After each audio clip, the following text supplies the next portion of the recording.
Hoje é com o Felipe Fabbri, analista de mercado da Scott Consultoria.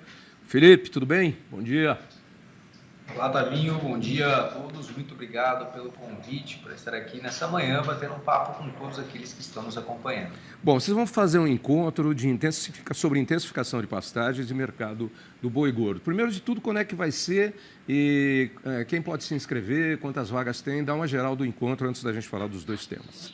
Perfeito. Olha, o encontro vai acontecer a partir do dia 28 de setembro, amanhã, aqui em Ribeirão Preto, tá? No Centro de Eventos do Ribeirão Shopping. Serão 2 dias de cursos, né? Na parte mais prática, de palestras e debates, divididos em 4 blocos. Então, no dia 28 e 29 nós teremos essa dinâmica. E no dia 30 nós teremos um dia de campo que será realizado na unidade experimental da Barenburg, ali em Guaíra, próximo a Ribeirão Preto, para o pessoal ver um pouquinho do processo de produção de sementes aqui no nosso mercado brasileiro. Então, uma dinâmica para quem quiser conhecer um pouco mais, ver a grade dos palestrantes, ele pode acessar aí encontros.scottconsultoria.com.br e lá nós temos todo um detalhamento de quem serão os palestrantes, de cada tema que será abordado dentro de cada um dos 4 blocos, o preço que a gente tem hoje do ingresso. Nós estamos indo para o último lote já para a questão dos 2 dias teóricos, né, nessa quarta e quinta-feira. Para o dia de campo nós já estamos com as vagas esgotadas, já estamos com a capacidade máxima para o local. Então, quem quiser participar agora, teremos aí que pegar os 2 dias vindo aí amanhã e quinta-feira. Ok, Felipe, vamos começar pelo mercado do boi gordo.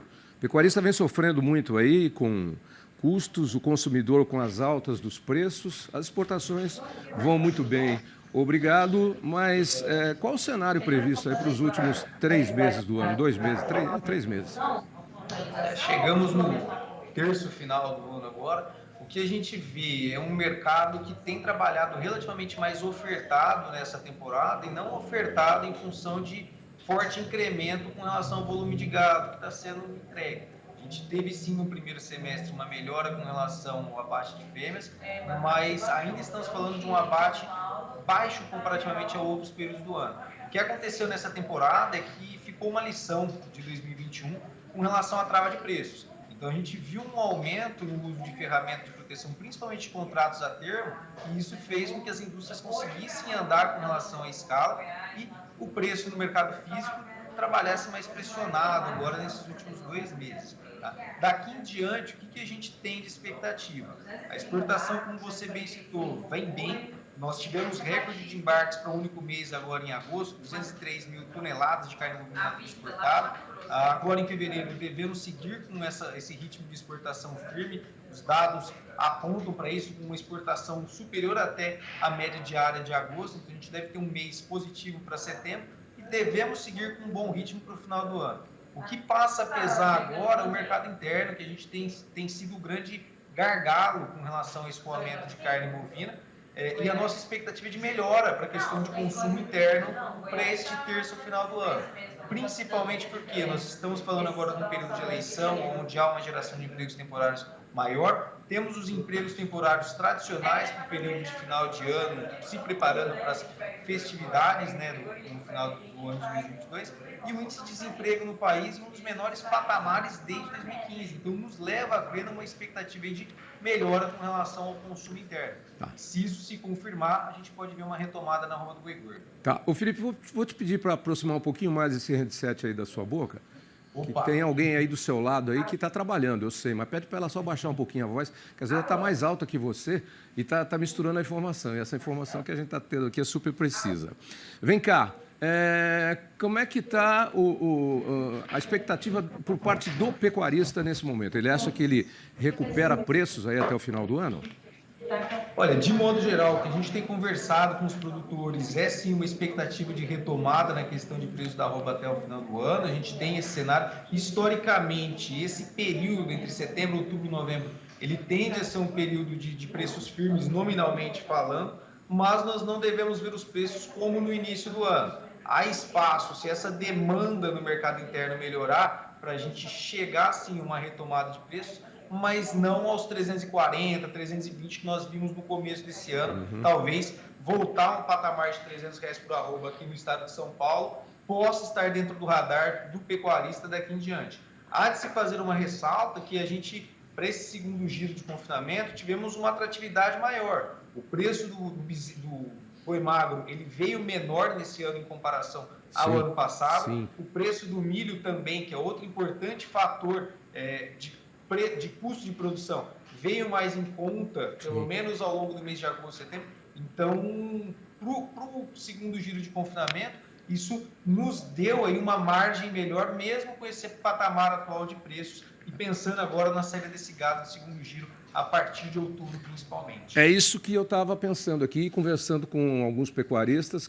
Teve gente que comemorou o preço do boi magro no ano passado, né? Vendeu o boi magro a preço que nunca tinha vendido, né? Agora caiu um pouco mais na realidade. Mas se a arroba subiu um pouquinho, não chegando, como você disse, aos 340, que foi aquele patamar do início do ano, pode ser que nessas condições aí onde a gente tem combustível mais barato, a economia em deflação, nós temos aí preço, você citou aí do milho, por exemplo, mais em conta, pode ser que na conta final o pecuarista melhore um pouco o que sobra no bolso, né? Exatamente. Vamos torcer para, porque o cenário está favorável para a economia, pelo menos até o final do ano. 2023 já não sei não, o que vai acontecer. Vem cá, e para o lado do consumidor, tem muita gente dizendo, eu estava lendo ontem, inclusive, que em função...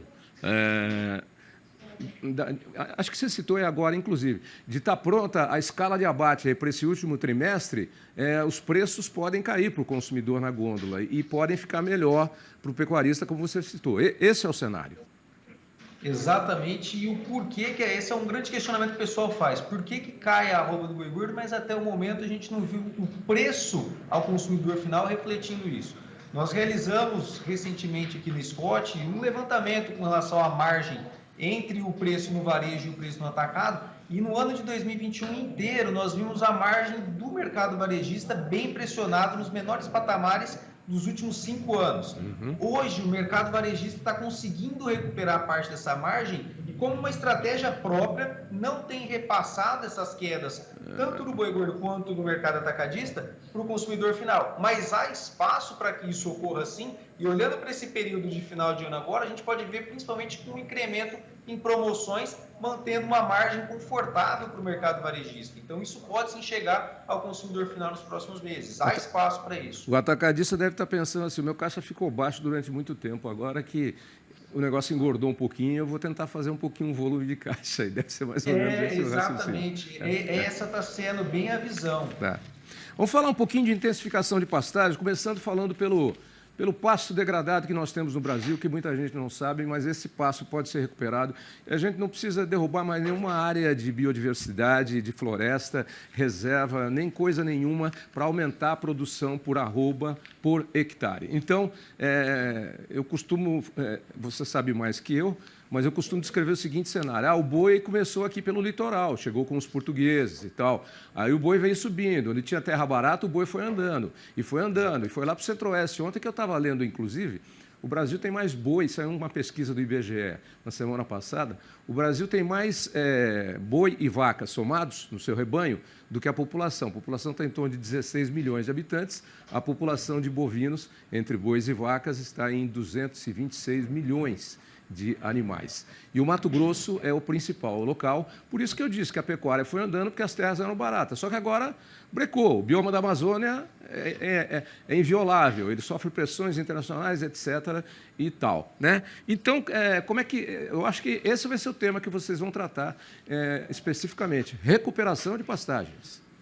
Exatamente, esse é o principal mote do nosso evento. A pastagem ela é o principal ativo do produtor. Nós temos essa grande vantagem competitiva com relação a outros países, quando a gente pega para comparar Brasil, Estados Unidos, Argentina, Austrália, que são grandes produtores, né? A própria Índia também tem seu rebanho relativamente grande, mas o Brasil é aquele que tem a principal vantagem competitiva dentro do seu sistema de produção, que é a pastagem.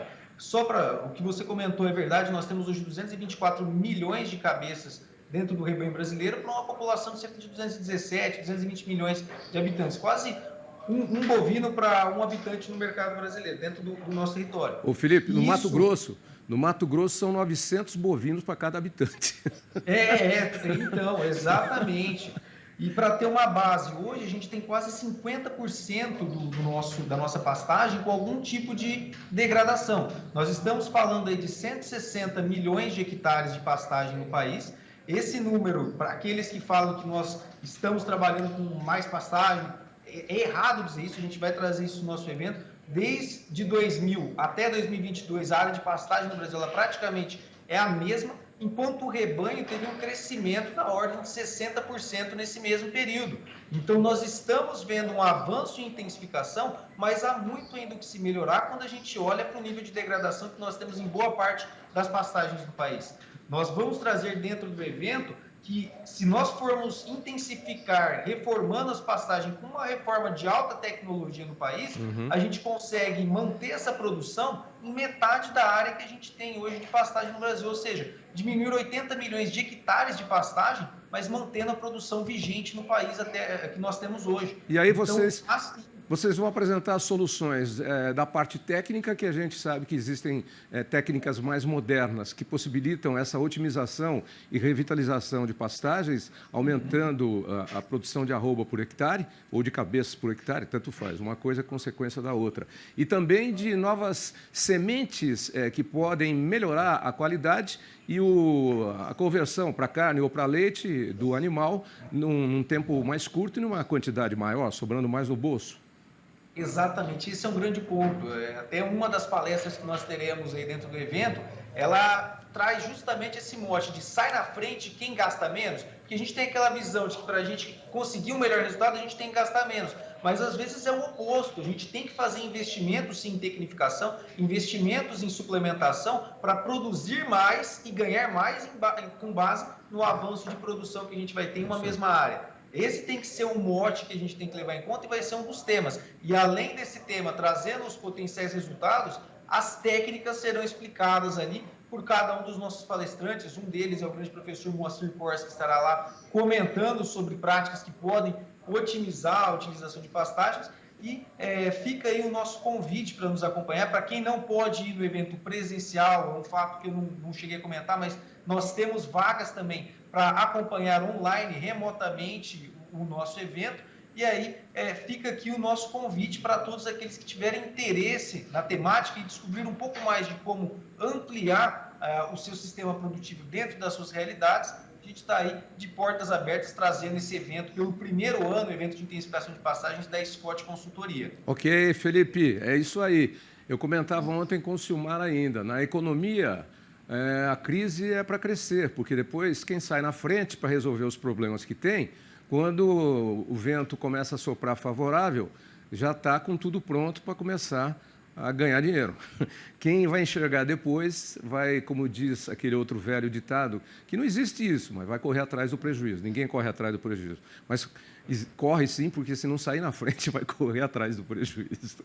Exatamente. Qual é o endereço de vocês aí para quem quiser mais informações, fazer, já que está tudo cheio, inscrições aí que tem vagas ainda online. Repete para a gente. encontros.scottconsultoria.com.br. Ok. Abraço, Felipe, e abraço a todos aí, os nossos queridos da Scott Consultoria, especialmente o chefão. Faz tempo que eu não vejo o chefão, viu? Faz tempo que eu não vejo. Ele participaria hoje, mas ele está em uma reunião aqui do meu lado, inclusive. Eu sei. É difícil pegar o Scott, viu? É difícil. Um abraço, mas Felipe. Eu mando um abraço para ele, pode deixar para mim. Tá bom, bom evento para vocês. Obrigado, viu? Até breve. Até breve.